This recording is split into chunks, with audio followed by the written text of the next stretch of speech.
गेल्या 2 दिवसांपासून नाशिक शहर, त्र्यंबकेश्वर व परिसरात सुरू असलेल्या मुसळधार पावसामुळे गोदावरी नदी दुथडी भरून वाहत असून रामकुंड परिसरात पूरस्थिती निर्माण झाली आहे.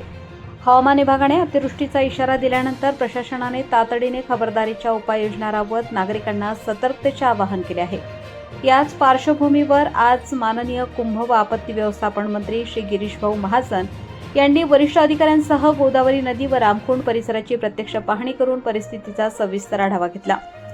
या पाहणी दरम्यान नदीपात्रातील वाढती पाण्याची पातळी, पुराचा संभाव्य धोका, घाट परिसरातील सुरक्षितता, आपत्कालीन यंत्रणांची तयारी तसेच नागरिकांच्या संरक्षणासाठी करण्यात आलेल्या उपाययोजनांची माहिती मंत्र्यांनी संबंधित अधिकाऱ्यांकडून घेतली. पूरस्थिती लक्षात घेता नदीकाठावरील नागरिकांनी तसेच भाविकांनी अनावश्यक गर्दी टाळावी आणि प्रशासनाच्या सूचनांचे काटेकोरपणे पालन करावे असे आवाहन यावेळी करण्यात आले. प्रशासनाच्या वतीने बचाव पथके, अग्निशमन दल, पोलीस आपत्ती व्यवस्थापन विभाग तसेच महानगरपालिकेची यंत्रणा पूर्ण क्षमतेने कार्यरत असून परिस्थितीवर 24 तास लक्ष ठेवण्यात येत आहे. नागरिकांच्या जीवित व मालमत्तेचे संरक्षण हेच शासनाचे सर्वोच्च प्राधान्य असल्याचे यावेळी स्पष्ट करण्यात आले. दरम्यान सततच्या पावसामुळे खबरदारीचा उपाय म्हणून नाशिक शहरातील शाळा, महाविद्यालय व इतर शैक्षणिक संस्थांना यापूर्वी सुट्टी जाहीर करण्यात आली होती. तसेच गोदावरी नदीकाठावरील अनेक घाटांवर प्रवेश बंदी लागू करण्यात आली असून धोकादायक ठिकाणी सुरक्षेसाठी बॅरिकेड्स उभारण्यात आले आहेत. या पाहणीवेळी मनपा आयुक्त श्रीमती मनीषा खत्री, पोलीस आयुक्त संदीप कर्णिक, लोकप्रतिनिधी, नगरसेवक, नगरसेविका तसेच विविध विभागांचे वरिष्ठ अधिकारी उपस्थित होते.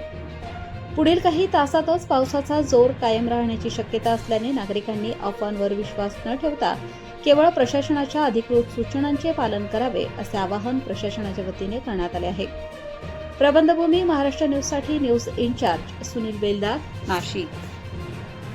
रात्रीपासून पाऊस सुरू झाला. जवळपास 1:30-2 वाजेपासून तर सकाळी 9 वाजेपर्यंत जवळपास 145-150 मिलीमीटर पाऊस हा अतिशय जोरात त्या ठिकाणी सुरू झाला आणि या 7 तासामध्ये एवढा पाऊस म्हणजे हाही आकडा मोठा आहे. आणि म्हणून अचानक पाऊस असल्यामुळे मग सगळ्या शहरामध्ये पाणी आलं, गल्ल्यांमध्ये पाणी आलं आणि वस्तुस्थिती आहे, कुंभमेळ्याची कामं आमची चालू आहेत, मी आधीच सांगितलेलं आहे. आणि त्यामुळे मग ट्रॅफिक जे आहे त्याला सुद्धा ती थोडी विस्कळीत झाली. या आज आम्ही शाळा आणि कॉलेज सुरू केलेल्या होत्या. काल जसं प्रेडिक्शन होतं, काल 300 मिलीमीटर पाऊस पडेल, डगफुटीवर पण तसं फार झालं नाही, 125 मिलीमीटरपर्यंतच तो पडला. पण आज त्याची भर सगळी रात्री निघाली आणि त्यामुळे शाळा, कॉलेज, महाविद्यालय जे आहेत ते सगळे आज आम्ही सुरू केलेले होते. पण नेमकं सकाळपासून सगळी परिस्थिती बदलली आणि पाऊस सगळीकडे झालेला होता. त्यामुळे काही ठिकाणी कामं चालू होती, त्या ठिकाणी खड्डे पडलेत, काही ठिकाणी पाणी साचलं, त्यामुळे ट्रॅफिक जाम झाली, काही 5-7 गाड्या अडकल्या आणि त्यामुळे नाशिककरांनी थोडा त्रास सहन करावा लागला. ही वस्तुस्थिती आहे. पण आता जवळपास पाऊस कमी झालेला आहे. नदीतलं पाणीसुद्धा दुतोंड्यामधील आपण छातीपर्यंत होतं, ते आता कमरेपर्यंत 4-5 फूट पाणी कमी झालेलं आहे. पण अजून गंगापूर धरणातलं पाणी आपण सोडलेलं नाही. गंगापूर धरणामध्ये येवा चांगला आहे, म्हणजे 65% धरण भरलेलं आहे. 75% भरलं की आपण मग खाली पाणी त्याकडे सोडणार आहोत. पण हे जे पाणी दिसतंय पुराचं, हे फक्त आजूबाजूच्या कॅचमेंटवर पडलेलं पाणी आहे, धरणामधलं पाणी नाही आहे. आणि म्हणून पुढच्या कुंभमेळ्याची रेसेसुद्धा आम्ही या ठिकाणी घेऊन टाकली. पुढे काय होऊ शकतं, कारण इथे सगळा कुंभमेळा होणार आहे, रामकुंड इथे समोरच आहे आणि त्यामुळे त्याचीसुद्धा रंगीत तालीम म्हणा ती आम्ही या ठिकाणी केली. काल त्र्यंबकेश्वरला सुद्धा आम्ही गेलो होतो, तिथे सुद्धा साधुग्राम कुठे असेल, पाणी कुठे कुठे साचलेलं आहे, म्हणून आम्ही काही जागा बदलवण्याचा निर्णय घेतलेला आहे साधुग्रामचा वगैरेच्या ठिकाणी. म्हणून त्याचा एक उपयोग हाही झाला की आम्हाला पुढच्या वर्षीची सगळी सराव म्हणा, माहिती म्हणा या ठिकाणी ती मिळालेली आहे. पण निश्चित आता सगळ्यांना मी अजून सांगेन, संध्याकाळपर्यंत सगळ्यांनी काळजी घ्यावी. आज उद्यापर्यंत कोणी घराच्या बाहेर विनाकारण फिरू नका. ट्रॅफिक जाम होते, अत्यावश्यक काम असेल तरच निघा. संध्याकाळचं प्रोटेक्शन बघून अजून उद्या शाळांचं काय, कॉलेजचं काय ते जिल्हाधिकारी कळवतील, कमिशनर कळवतील. पण शक्यतोवर आपण सगळ्यांनी आपापली काळजी घ्यावी. बाहेर पडू नका.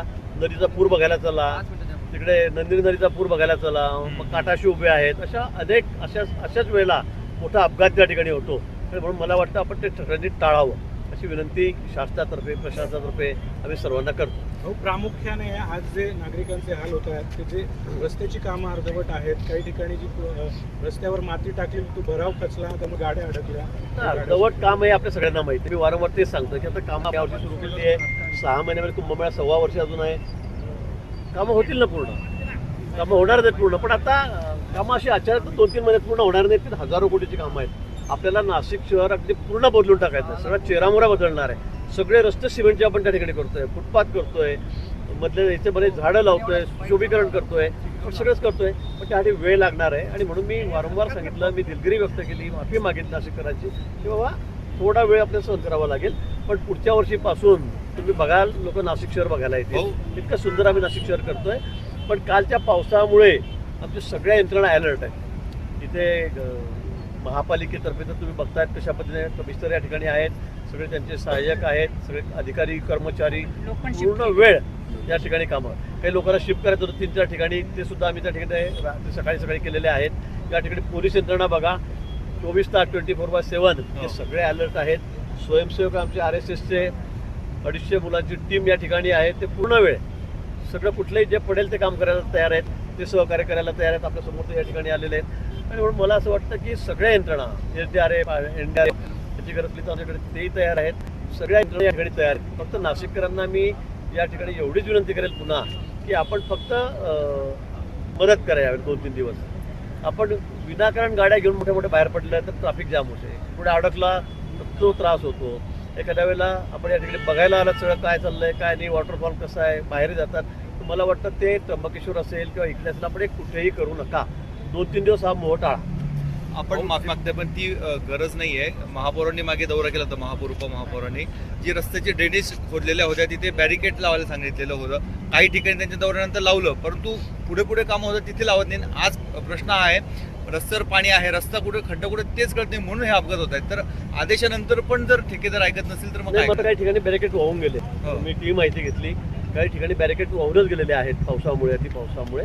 तो आपण काही माहिती देत असाल तर आपण त्या संदर्भामध्ये निश्चित काळजी घेऊ. मी सूचना तशा देतो अधिकाऱ्यांनाही, पण कुठेही निष्काळजीपणा होणार नाही याची खबरदारी आम्ही प्रशासनातर्फे या ठिकाणी घेऊ. हो, MNGL मधले रस्ते शहर म्हणजे गल्ल्यांमधले किंवा सोसायट्यांमधले रस्ते करून ठेवलेले आहेत आणि ते लगेच रिपेअर करणं आवश्यक आहे. मात्र ते केलं जात नाही, महिने ते केलं जात नाही आणि त्यामुळे जास्त प्रॉब्लेम नाशिक शहरात झालेले आहेत. असं काही असेल तर त्या सूचना तात्काळ मी देऊ. तसं तर आम्ही मॅडमही किती मागे लागले तर आपल्याला माहिती आहे. कमिशनर आहेत, महापौर या ठिकाणी आहेत, हे सगळे सतत फिरतायत, पाठपुरावा करतायत. ठेकेदारांना आपल्याला माहिती आहे कशा पद्धतीने आम्ही त्यांच्याकडून क्वालिटीचं काम करून घेतो आहोत. सगळं चांगलं आहे, म्हणजे क्वालिटीमध्ये सुद्धा तडजोड नाही. कामाची घाई आहे म्हणून क्वालिटीमध्ये आम्ही कुठेही तडजोड करत नाही, हे आपण बघितलेलं आहे. आणि म्हणून मला वाटतं जे अशी काही कामं असतील त्याला थोडा पाऊस ओसरला, थोडा ब्रेक आहे मध्ये, त्या ब्रेकमध्ये आपण अगदी युद्ध पातळीवरती कामं सगळे पूर्ण करू. 10 ते 15 वर्षापूर्वी पावसाळी भुयारी गटार योजना बनवण्यात आली होती. 400 कोटी खर्च करण्यात आले. ती भुयारी गटार योजना पूर्णपणे म्हणजे पावसाळी पाणी वाहून जाण्यासाठी ती पूर्णपणे फेल गेल्याचं दिसते, कारण की संपूर्ण शहरामध्ये पाणी साचलेलं होतं. तर त्याची चौकशी आपण करणार आहोत, कारण बऱ्याच ठिकाणी ती कागदावरच झाली असं म्हटलं जातं. नाही असं नसेल मला वाटतं, पण मी निश्चित आपण आता माझ्या कानावर टाकलेलं आहे.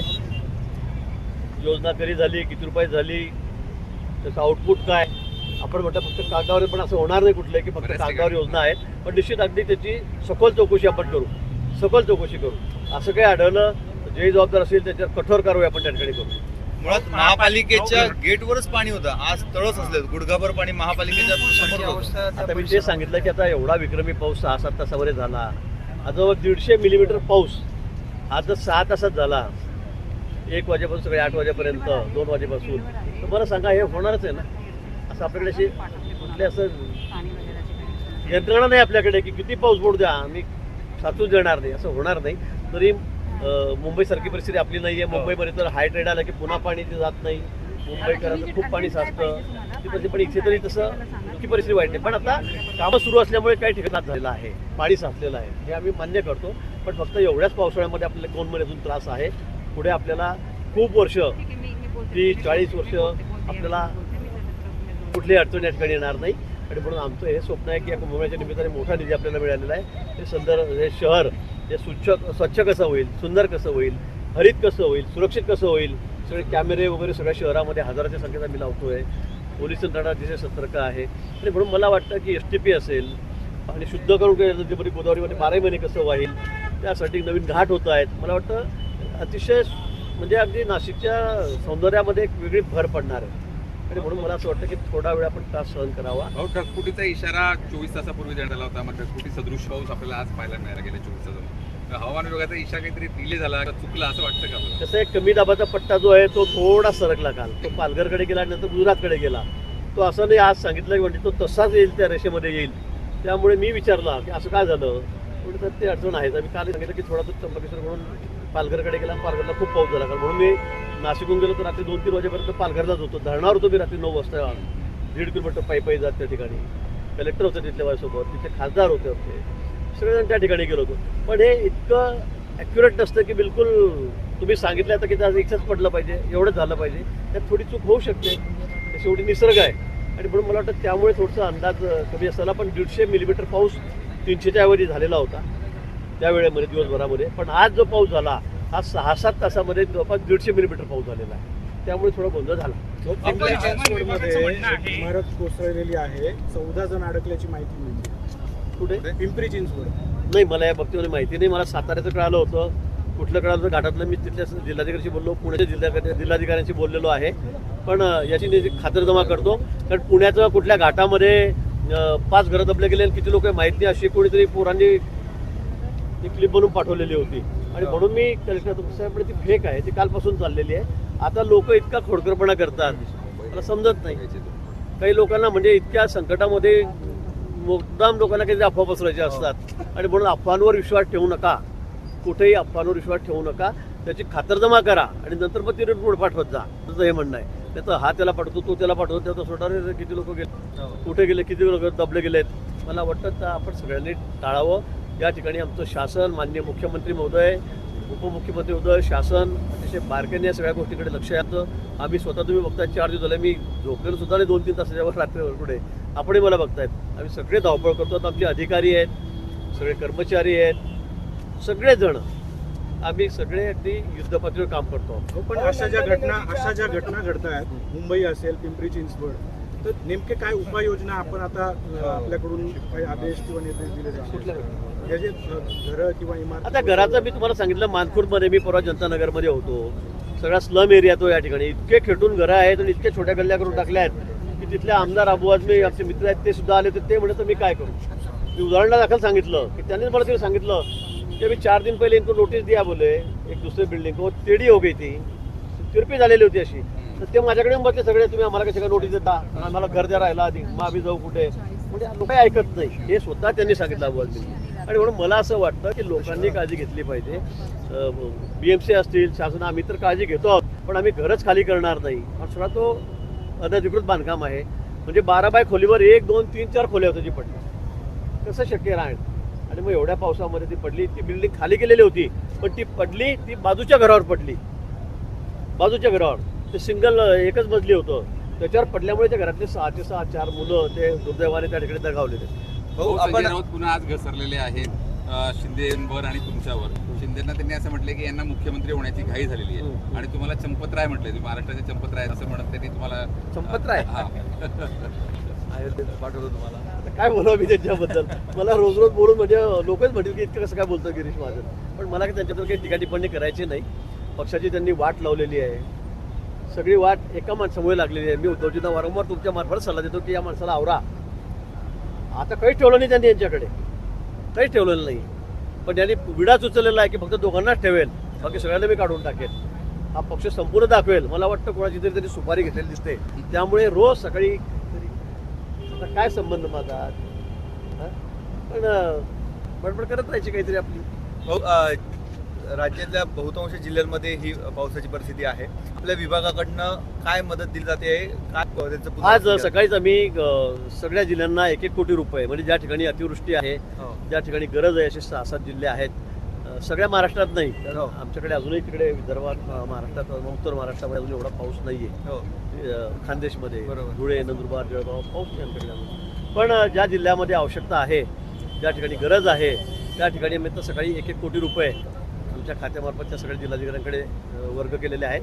त्यातून कोणाला हलवलं असेल, मग त्याची जेवणाखाण्याची सोय असेल, राहण्याची व्यवस्था असेल, पिण्याच्या पाण्याची व्यवस्था असेल, हे ट्रान्सपोर्टेशन असेल, वाहतूक असेल, त्याच्यासाठी लागणारा हा 1-1 कोटी आम्ही सध्या त्यांना खर्च जो लागणारा आहे तो आजच सकाळी मंजूर केलेला आहे, तो पाठवलेला. पण शेवटचा प्रश्न, पुढच्या वर्षी याच महिन्यात कुंभमेळ्याच्या परवान्या असणार आहे. आता घाटांची जी कामं सुरू होती त्या ठिकाणी देखील पूर परिस्थिती आहे, ते सगळा परिसर पाण्याखाली गेला. या अनुषंगाने आपण कशी आता तयारी किंवा तर मी कसं तेच सांगितलं की पुढच्या कुंभमेळ्याची पुढच्या वर्षीच्याकडे याच काळामध्ये पुढच्या वर्षी ऑगस्टमध्ये कुंभमेळ्याचं स्नान होईल आणि म्हणून त्याची रंगीत तालीम आता ही झालेली असं समजायला हरकत नाही. मी काल त्र्यंबकेश्वरमध्ये गेलो, आम्ही साधुग्रामची जागा बदलायचा निर्णय घेतला कालची स्थिती बघून. मी म्हटलं थोडं उंच माथ्यावरच्या ठिकाणी आम्हाला जावं लागेल, थोडं इकडे तिकडे गेलं तरी चालेल किंवा मग इथे भर घालावं लागेल 5 फूट मातीची त्या ठिकाणी, दोघातून काहीतरी करावं लागेल. आणि म्हणून आता पाऊस कमी झाला की पुन्हा आम्ही त्याच्यावर एकदा बैठक करू, त्या ठिकाणी जाऊन स्पॉट एक्झामिन करू आणि त्या ठिकाणी निर्णय करू. पण सगळ्या पावसाची शक्यता तपासून या ठिकाणी आम्हाला पुढचे निर्णय त्या ठिकाणी घ्यावे लागतील. कारण त्यावेळेला कोट्यावधी लोक या ठिकाणी येणार आहेत. इथे काही बदल अपेक्षित आहे आता सध्याचं इथे जे काम चालू आहे, इथे काही नाही, सूचना या आपल्या- ठिकाणी इथे काहीच बदल करू शकत नाही आपण. आता साधुग्रामची जागा आहे ती आहे, तिला काही अडचण नाही आहे. ते नदीवर तर काहीच करू शकत नाही नदी पाटलामध्ये की बाबा इकडे आहोत करा का तिकडे कुंड करा. आपण इथे आता नवीन 2-3 कुंड करतोय, काही व्हीआयपीची व्यवस्था आपण वेगळी करतोय, इकडे आणायची तिथे करायची, जो आपण विचार करतोय. मुख्यमंत्री मोदींशी आम्ही त्या ठिकाणी बोलू. आताच आयुक्त मॅडम महापौरांचं या ठिकाणी बोलणं झालं, पण ते थोडा नंतरचा विषय, 15 दिवसानंतर, महिनाभराचं पाणी उसरल्यावर, कमी झाल्यावर. पण निश्चित तिथे पाण्याची अडचण येणार असेल, खूप पाणी थांबणार असेल, तुंबणार असेल, कारण त्र्यंबकेश्वरमध्ये जिथे साधुग्राम होणार आहे त्या ठिकाणी जमीनच दिसत नव्हती, पूर्ण पाणी होतं.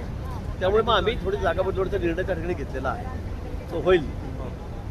Okay, thank you. हो.